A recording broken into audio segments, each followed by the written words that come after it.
Der Nils wollte davon stolpern, aber die Bärenmutter hat ihn schon mit ihren riesigen Pranken packen. Sie hat den Däumling vorsichtig am grösseren Bärenjungen in sein Maul gelegt. Da, Brumme, da hast du die lecker gebissen, aber schön mit dem Brüder teilen. Der Brumme ist mit dem Nils im Maul voran davon und der Murre ist hinten reingetrottet.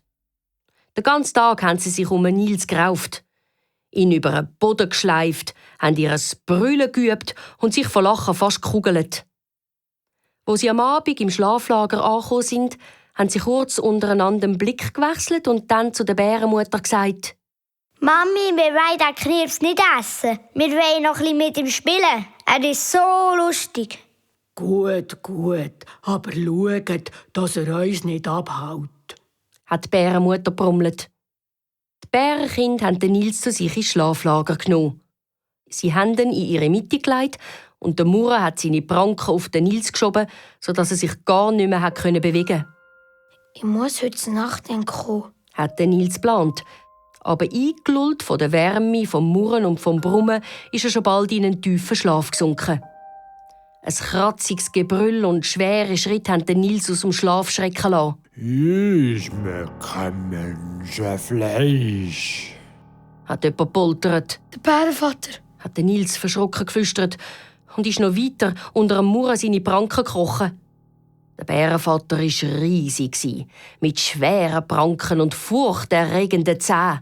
Unsinn. Komm, leg her und schlaf. Das bildest du dir nur ein, hat die Bärenmutter ihren Mann beruhigt.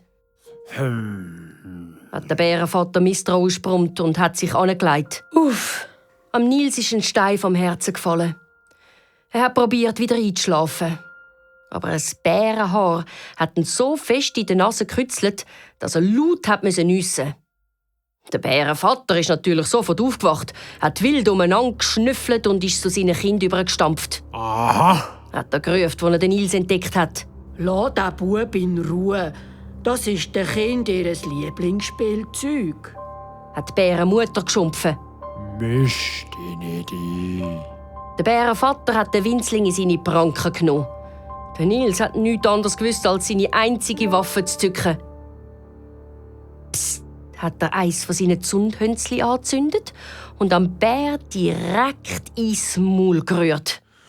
«Du, wart nur. Morgen zeige ich dir, was ich mit dir vorhabe.» hat der Bär gefaucht. Er hat sich auf seinen Schlafplatz gelegt und hat schon bald verschnarcheln. Der Nils war zwischen seinen muffigen Tatzen eingesperrt.